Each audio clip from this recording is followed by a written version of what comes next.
बेटा, जरा सी तबीयत ठीक नहीं लग रही है, तू मुझे डॉक्टर को दिखला ला। अब तो हाथ पैर भी काम नहीं करते, शरीर में भी ढीलापन सा रहता है। शरीता जी ने अपने बेटे अंकित से कहा। लेकिन अंकित, वो तो अपने ऑफिस के काम में लगा था और लैपटॉप पर नजरें गड़ाए हुए था। अपनी माँ की बात सुनकर भी वो सुन नहीं रहा था।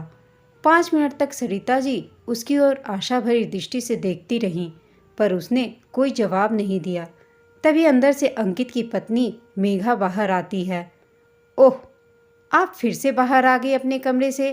आप अपने कमरे में अच्छे से बैठ नहीं सकती हैं क्या? बार बार आकर क्यों इन्हें परेशान करना जरूरी रहता है आपको? यूं तो कहेंगी कि हाथ पैर में दर्द है और यूं दिन भर घर में घूमती रहेंगी। अब ये ऑफिस का काम करेंगे या आपकी सेवा में बैठे रहेंगे?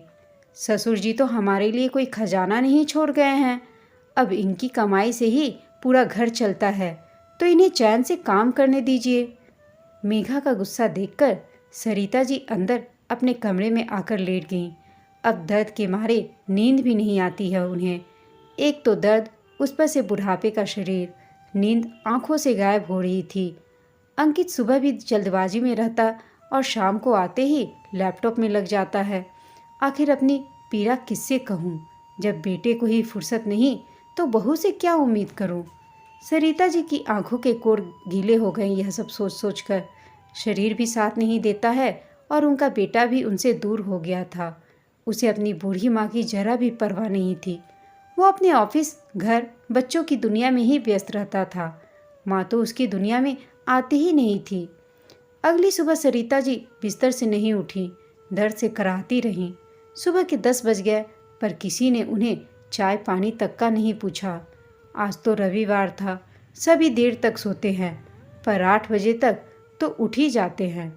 सरिता जी धीरे धीरे हिम्मत करके उठी और फिर कमरे के बाहर गईं, तो देखा अंकित अपने बच्चों और पत्नी के साथ समोसे जलेबी का नाश्ता कर रहा था, पर किसी ने भी उन्हें खाने के लिए पूछा तक नहीं।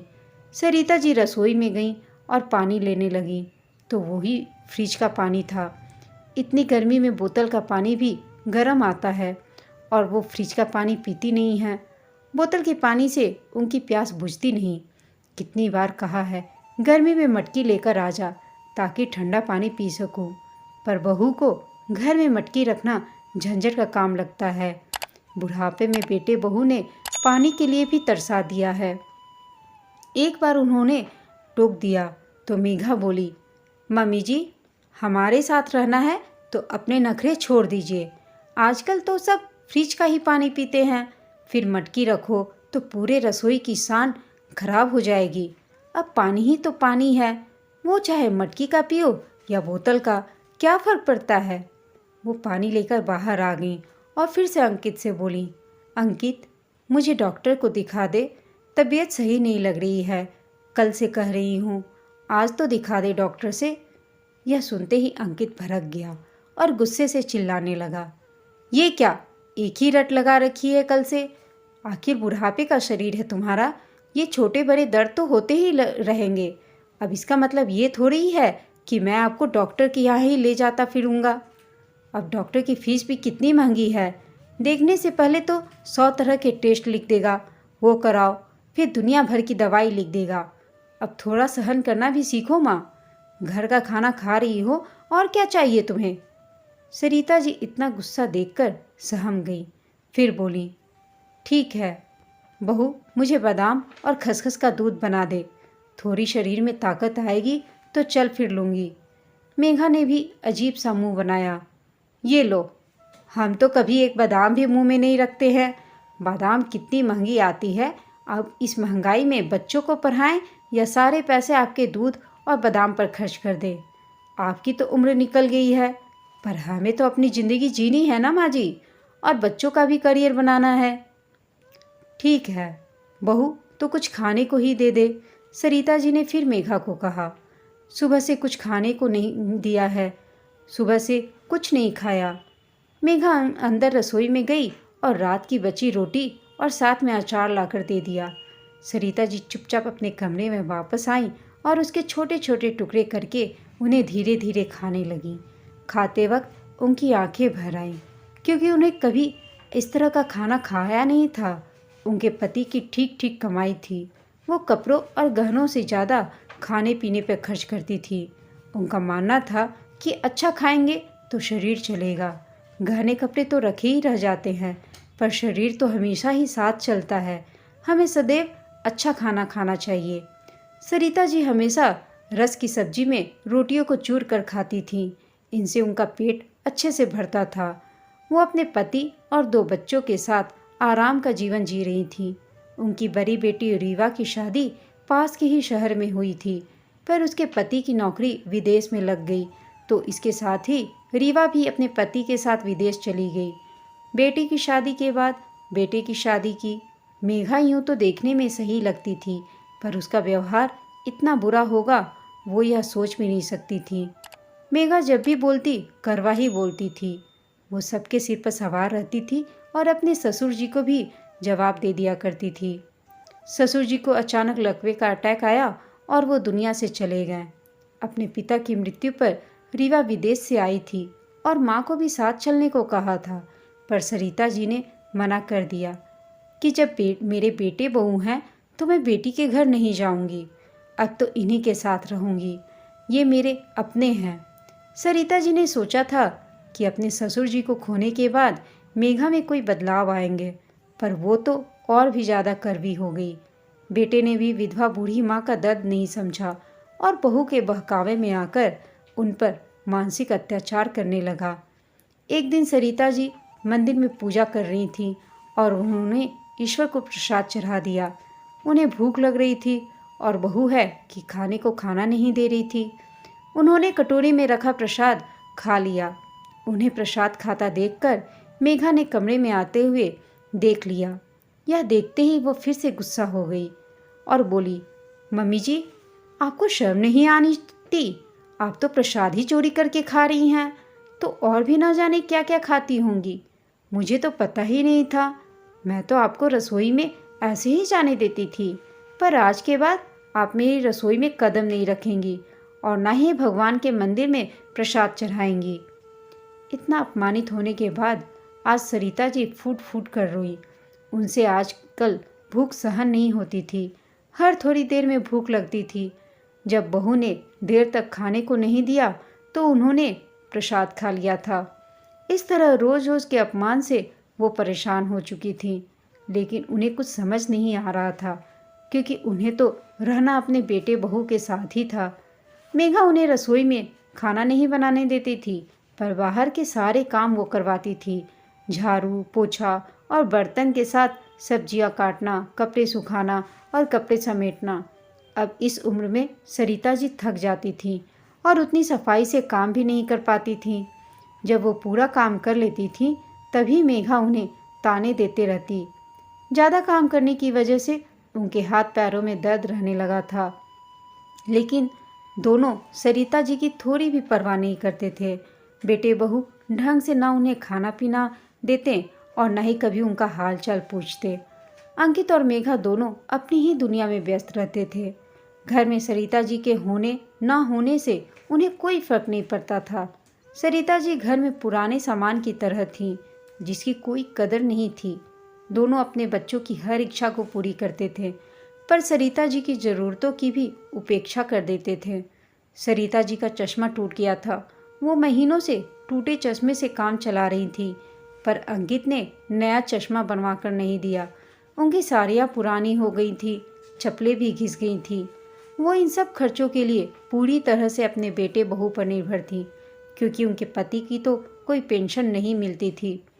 इस बीच सरिता जी की छोटी बहन ने घर में पूजा रखवाई और उन्हें अपने घर आने का न्योता दिया। उनका भी जाने का बहुत मन था, क्योंकि घर में उन्हें घुटन सी महसूस होती।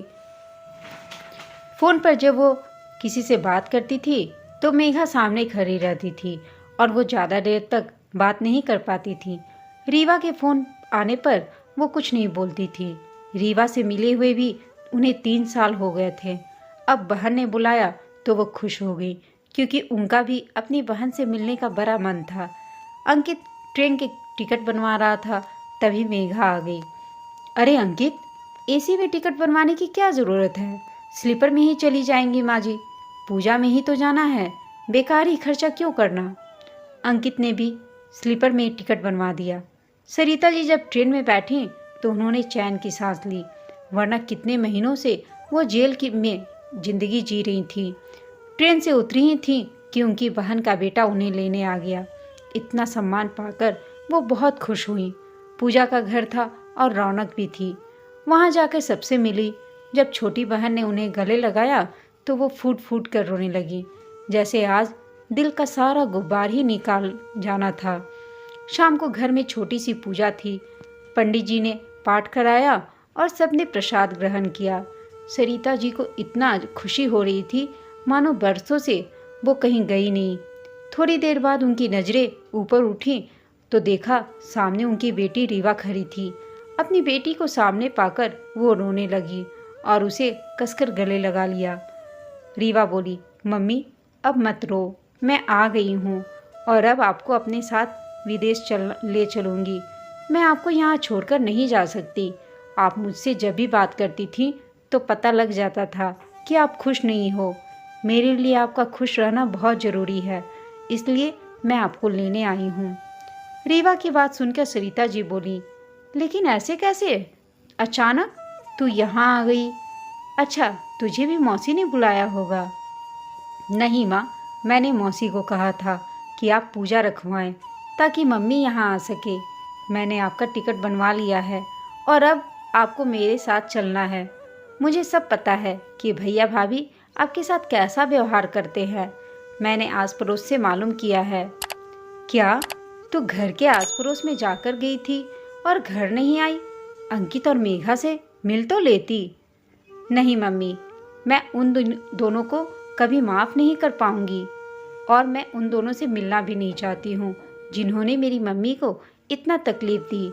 मैं उनका चेहरा भी देखना नहीं चाहती हूँ। तभी सरिता जी ने पूछा, तू मुझे घर में भी ले जा सकती थी, यहाँ मौसी के यहाँ बुलाने की क्या ज़रूरत थी? मम्मी, यहाँ मौसी की समाज में अच्छी जान पहचान है और इनके जेठ जी का बेटा वकील है। मैंने उनसे सारी बात कर ली है। भले ही पापा कुछ नहीं छोड़कर गए हो, पर वो ये मकान तो छोड़कर गए हैं जहाँ आप रह रही हैं, और ये घर तो आपके नाम पर ही है। आप घर की मालकिन हो, फिर भी आपके साथ वो लोग गलत व्यवहार कर रहे हैं। सरिता जी बोली, हाँ, अब मुझे भी अपने बेटे बहू के साथ नहीं रहना है। मैं उनके अत्याचार और उपेक्षा अब नहीं सह सकती, लेकिन मैं क्या कर सकती हूँ। रीवा बोली, आप उन्हें घर खाली करने का नोटिस भेज सकती हैं माँ, तभी दोनों की अक्ल ठिकाने आएगी। सरिता जी ने अपनी बेटी की बात सुनकर नोटिस पर साइन कर दिया और उन्हें घर खाली करने का नोटिस भेज दिया। नोटिस पाकर अंकित और मेघा के पैरों से जमीन सरक गई। यह देखो, तुम्हारी मम्मी पूजा में अपना भला करने गई है, चाहे बेटे बहू सड़क पर ही क्यों ना आ जाए। अब हम सामान और बच्चों को लेकर कहाँ जाएंगे? अच्छे भले यहाँ पर रह रहे थे। मेघा अंकित पर बरस पड़ी। अपनी मम्मी का यह रूप देखकर अंकित को हैरानी हुई और साथ ही पछतावा भी हुआ। मम्मी ने कुछ गलत नहीं किया, हम ही उनके साथ गलत व्यवहार कर रहे थे। जब हमने गलत कर्म किए तो हम अच्छे की उम्मीद कैसे कर सकते हैं मेघा? हमें ये घर खाली करना होगा। जब हमने मम्मी की जिम्मेदारी ढंग से नहीं निभाई तो हमारा उनकी जायदाद पर भी कोई हक नहीं बनता। हमें यहाँ से जाना होगा। मम्मी को हमने कितना दुख दिया है, उनका कितना दिल दुखाया है। उन्होंने तभी यह कदम उठाया होगा। आज अंकित को भी अपनी गलती पर पछतावा हो रहा था। नोटिस का जवाब आ चुका था। अंकित और मेघा ने घर खाली कर दिया। अब वो पछतावे की अग्नि में जल रहे थे। कुछ समय बाद ही सरिता जी ने वो घर के 2 कमरे अंकित को बुलाकर रहने के लिए दे दिया और बाकी के कमरों में किराया लगा दिया। फिर बेटे बहू से नाता तोड़कर हमेशा के लिए अपनी बेटी के साथ रहने के लिए चली गई।